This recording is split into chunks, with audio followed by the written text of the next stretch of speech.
Saudara-saudara, kita belajar lagi satu tema yang sangat penting juga pada pertemuan kali ini, yaitu keutamaan Petrus, bukti sejarah tentang keberadaan Rasul Petrus di Roma. Salah satu pandangan yang menolak keutamaan Petrus mengatakan bahwa Petrus tidak pernah ke Roma dan karenanya tidak mungkin mendirikan gereja di Roma. Alasannya karena di kitab suci tidak tertulis eksplisit demikian. Artikel ini memaparkan kenyataan yang sebaliknya, bahwa meskipun tidak secara tertulis dengan detail di kitab suci, fakta sejarah dan bukti tulisan para bapak gereja menyatakan bahwa Petrus pernah beberapa kali ke Roma dan akhirnya wafat di sana sebagai martir. Pertama-tama kita harus menyadari bahwa kitab suci bukanlah merupakan buku sejarah di mana segala fakta harus lengkap tersusun secara kronologis. Namun apa yang tidak tercatat di kitab suci bukannya berarti tidak terjadi.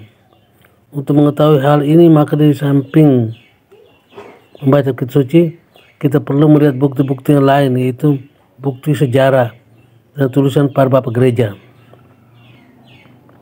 Bukti ini saya sertakan tulisan yang mengambil sumber utama dari Stephen K. Ray, Pelayanan Rasul Petrus setelah Pentakosta. Rasul Petrus memulai karya apostoliknya di Yerusalem untuk memberitakan kepada umat Yahudi. Ia pun mengadakan perjalanan ke Samaria untuk memperkenalkan keselamatan kepada orang-orang Samaria, Yopa, dan Kaisaria. Lalu ia membaptis Cornelius, seorang pemimpin prajurit Roma. Kemudian ia kembali ke Yerusalem untuk memberitakan bahwa bangsa-bangsa lain non-Yahudi telah menerima Injil dan menerima Roh Kudus seperti mereka para murid yang adalah bangsa Yahudi. Kemudian kita ketahui terjadi penganiayaan di Yerusalem dan Rasul Yakobus dipenggal oleh Kaisar Herodes Agrippa. Petrus lalu dipenjara dan secara ajaib dibebaskan oleh seorang malaikat. Petrus kemudian ke Yerusalem dan kemudian berangkat ke tempat lain.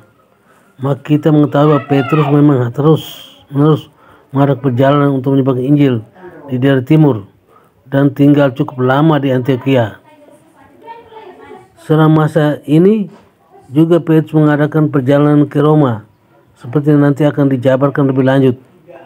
Ia juga menjelajah daerah Asia Kecil, Pontus, Galatia, Kapadosia, Asia, dan Bitinia, juga Korintus. Sejarah juga mencatat Petrus sebagai pemimpin gereja di Antioquia.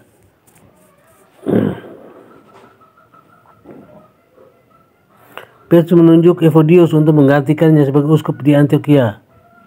Evodius digantikan oleh Ignatius yang kemudian menjadi martir di Roma tahun 106. Selanjutnya Rasul Petrus kembali ke Yerusalem untuk menghadiri konsili Yerusalem pertama. Konsili ini diadakan sekitar 8 tahun setelah wafatnya Yakobus Rasul, saudara Rasul Yohanes, yang wafat sebagai martir sekitar tahun 44 di masa pemerintah Raja Herodes Agrippa I. Rasul Yakobus yang berbicara dalam konsili Yerusalem adalah kerabat Yesus, anak Alfeus yang menjadi uskup Yerusalem. Ia menutup sidang Yerusalem berdasarkan arahan Rasul Petrus. Setelah konsili Yerusalem, memang tak ada banyak ayat suci yang menuliskan keterangan tentang Rasul Petrus dan perjalanannya, kecuali suratnya sendiri yang dikatakannya ditulis dari Babilonia, yang menjadi sebutan kota Roma pada saat itu.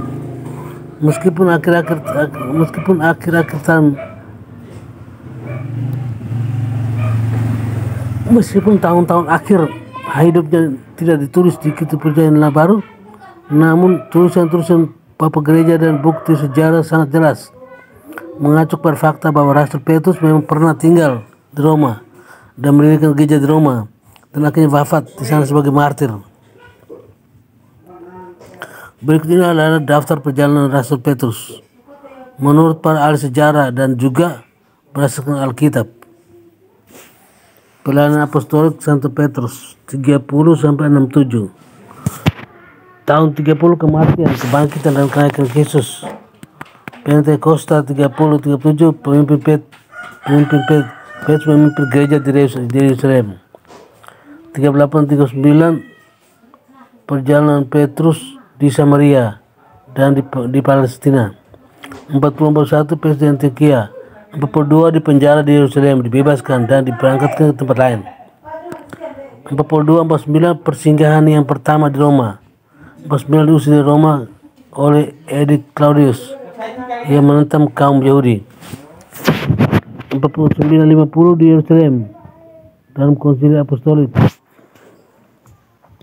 54 di Antioquia, Bitinia, Pontus, Asia dan Kapadokia. 54-57 persinggahan yang kedua di Roma. Injil Markus ditulis di bawah pengarang Petrus. 57-62 di Bitinia, Pontus dan Kapadokia. Markus di Alexandria, Mesir. 62-67 persinggahan yang ketiga di Roma. Menuliskan surat pertama Petrus dan 2 Petrus dan 2 Markus ada bersama Petrus di Roma. 67 dibunuh oleh martir sebagai martir di Roma, dikuburkan dekat nekropolis di Vatikan. Bagaimana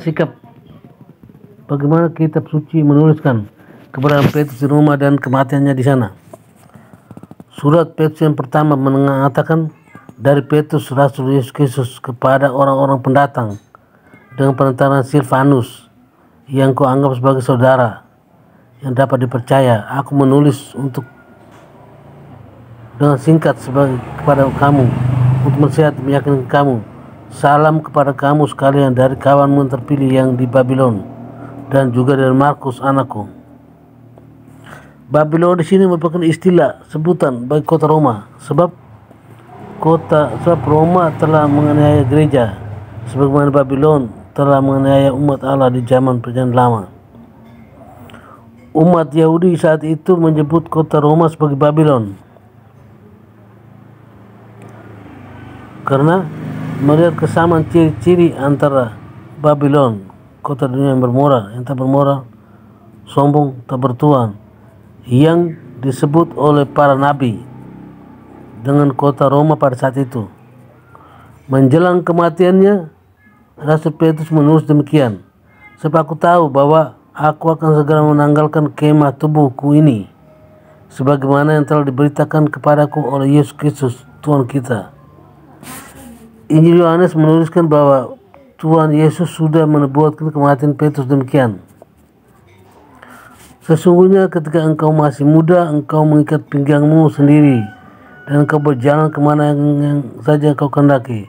Tapi jika engkau sudah menjadi tua, engkau akan mengulurkan tanganmu dan orang lain akan mengikat engkau dan membawa engkau ke tempat yang tidak kau kehendaki. Dan hal ini dikatakannya untuk menyatakan bahwa Petrus akan mati dan memuliakan Allah. Sudah mengatakan demikian, ia berkata kepada Petrus, ikutlah aku. Injil Yohanes ditulis tahun 90-100, sekitar 30 tahun setelah Petrus wafat sebagai martir. Pada saat Yesus mengucapkan nubuat itu, tentu Rasul Yohanes belum sepenuhnya memahami. Tapi ketika sudah digenapi, ia menyadari bahwa perkara itu mengisahkan sebagaimana Petrus akan mati.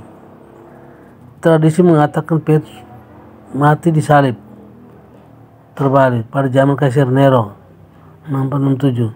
Jadi perkataan Yesus, ikut aku, tidak saja berupa ajakan untuk mengikutnya dalam kehidupannya, tetapi juga dalam kematiannya, yaitu dengan cara disalibkan. Di sini Petrus sesungguhnya memenuhi janjinya kepada Yesus untuk memberikan nyawa baginya.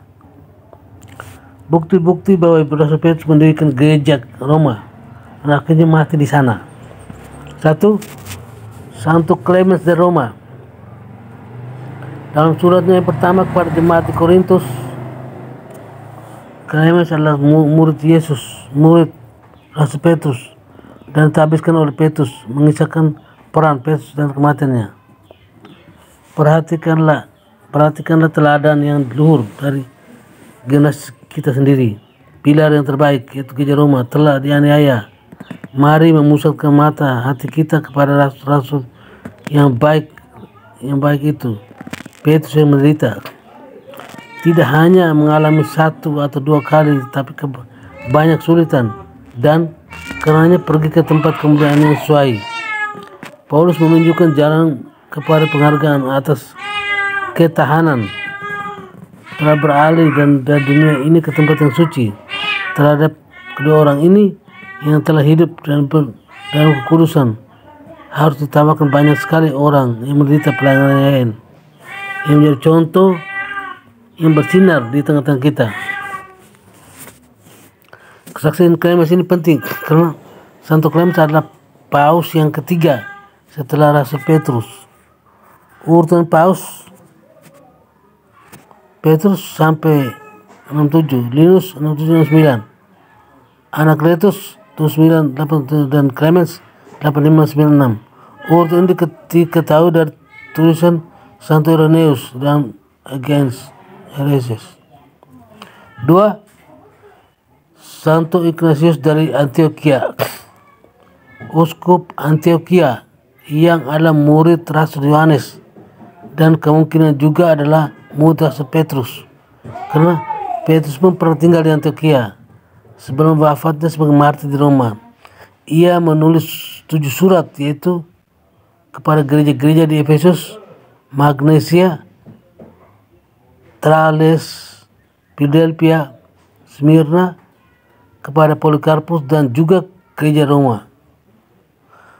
Topik suratnya antara lain mengenai kelahiran Yesus, hierarki, ekaristi, kehadiran Yesus yang nyata dalam Ekaristi.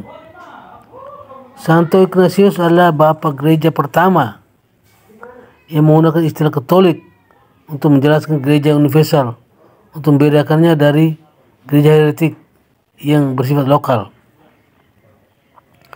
Kepada semua gereja itu, ia memerintahkan kesatuan dan harmoni, kecuali kepada gereja di Roma, karena ia mengetahui bahwa gereja Roma telah mempunyai otoritas dari para rasul. Ignatius, yang juga disebut Theophorus, kepada gereja yang telah menerima belas kasihan dan kemuliaan yang transenden, yang juga memimpin di tempat utama di daerah kawasan Roma. Tidak seperti Petrus dan Paulus, saya tidak mengeluarkan perintah kepadamu. 3. Santo Papias, murid Rasul Yohanes yang menjadi uskup Hierapolis, dan Santo Clemens dalam bukunya Hypotyposes, seperti dikutip oleh Eusebius, menyetujui bahwa Markus disebut dalam surat Rasul Petrus yang pertama yang ditulis di Roma, yang disebut sebagai Babylon.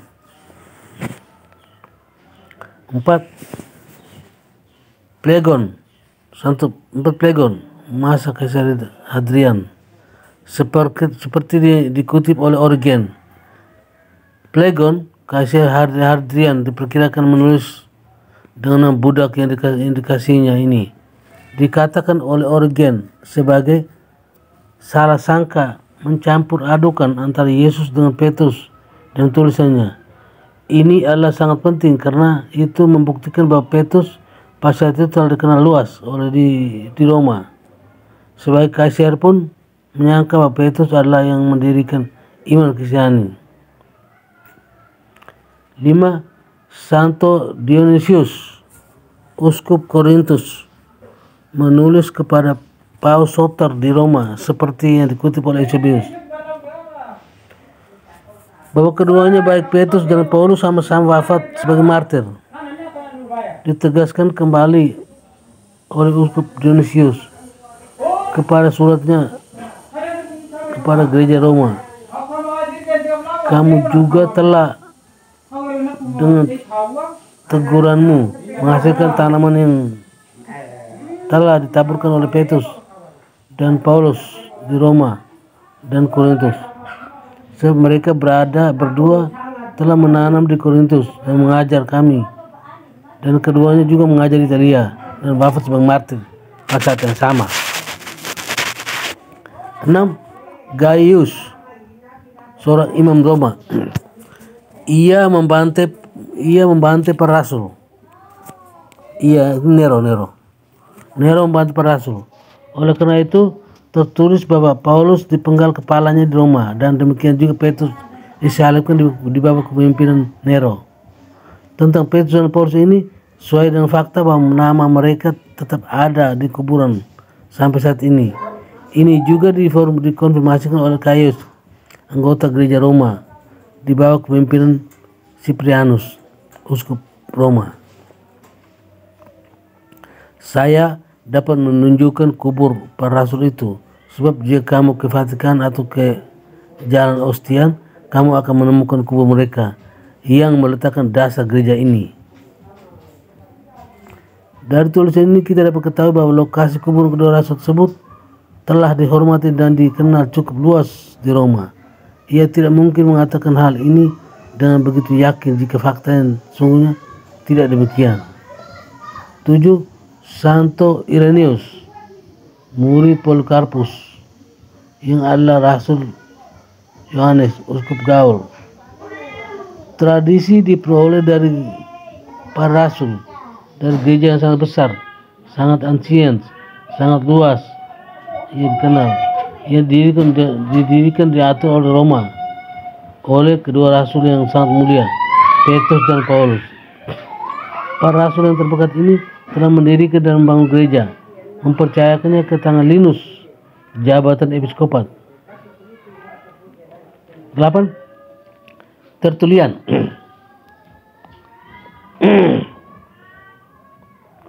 Sebelum Tertullian bergabung dengan bidah Montanis, ia adalah seorang apologis Kristen yang handal. Maka gereja Katolik memperhitungkan juga tulisan-tulisannya sebelum ia memisahkan diri dari kesatuan dengan gereja Katolik. Bergabunglah dengan gereja-gereja para rasul, di mana kursi rasul masih ada, di mana tulisan-tulisan mereka yang otentik dibacakan. Jika kamu ada di dekat Italia, kamu mempunyai Roma, yang dari mana otoritas kamu berasal. Betapa bagiannya gereja itu yang kepadanya para rasul menumpahkan darah mereka. Petrus menjalani kisah sengsara seperti Tuhan kita, dan Paulus di mahkota dan mati dipenggal seperti Yohanes Baptis. Di Roma, Nero adalah yang pertama untuk menodai iman yang berkembang dengan darah. Petrus diikat oleh orang lain. Ketika ia dipaku di kayu salib, Paulus memperoleh kelahiran sesuai dengan kewarganegaraan Roma. Ketika di Roma, di kota ia dilahirkan kembali dengan kemartiran yang luhur. 9. Origen dari Alexandria. Sementara itu para rasul yang kudus dan para murid penyelamat tersebar seluruh dunia. Partia ditentukan oleh Thomas, Sitia untuk Andreas, Asia untuk Yohanes. Petrus telah berkhotbah di Pontus, Galatia, Bitinia, Kapadosia, dan Asia kepada umat Yahudi yang tercerai-berai. Dan akhirnya setelah datang ke Roma, ia Petrus disalibkan terbalik, sebab ia mohon untuk disalibkan dengan cara demikian. Paulus menjadi martir di Roma di bawah kekuasaan Nero. Fakta ini dikumpulkan oleh Origen, seperti dijabarkan oleh Eusebius. 10. Eusebius, uskup Kaisarea dan bapa sejarah gereja. Tahun kedua dari 205 Olimpiad, Rasul Petrus setelah mendirikan gereja di Antioquia dikirim ke Roma, di mana ia tinggal sebagai uskup di kota tersebut, berkhotbah selama 25 tahun. Tahun ketiga dari 250 Olimpiad, Markus menginjil. Interpret Rasul Petrus mengabarkan Kristus ke Mesir dan Alexandria. Tahun keempat dari 211 Olimpiad, Nero adalah yang pertama mengadakan penganiayaan untuk Kristen, yang karenanya Petrus dan Paulus wafat dengan mulia. Di zaman Claudius, penyelenggara alam semesta, membawa kepada Roma seorang rasul yang terkuat dan terbesar yang dipilih untuk menjadi juru bicara rasul lain, yaitu Rasul Petrus. Para pendengar Petrus Roma yang yakin akan terang agama yang sejati tidak puas dengan mendengarkan ajaran lisan tentang pesan ilahi. Mereka mohon dengan segala cara untuk mempengaruhi Markus yang Injilnya tidak kita pakai sekarang, karena ia adalah murid Petrus, untuk meninggalkan kepada mereka ringkasan tertulis tentang perintah-perintah yang telah mereka terima dari lisan, dan oleh karena itu bertanggung jawab menuliskan apa yang kita kenal sebagai Injil Markus. Clemens mengutip kisah ini dengan tulisan dalam outline buku 6 dan dikonfirmasi oleh Uskup Papias dari Paulus. Markus disebut oleh Petrus dalam suratnya yang pertama. Ini dikatakan di Roma sendiri, seperti diindikasikan olehnya ketika ia menyebut kota itu secara figuratif sebagai Babylon. 11. Petrus dari Alexandria. Petrus, rasul yang dipilih pertama dari para rasul, setelah sering ditangkap dan dibuang di penjara dan diperlakukan dengan kejam, akhirnya disalibkan di Roma. Dan Paulus yang tahan dan menghadapi berbagai kejahatan dikerahkan kepada pedagang dan dipenggal di kota yang sama. Laxantius dari Afrika. Ketika Nero memerintah Petrus datang ke Roma, melakukan banyak mujizat yang dikerjakan oleh kuasa Tuhan yang diberikan kepadanya, mempertobatkan banyak orang kepada kebenaran dan mendirikan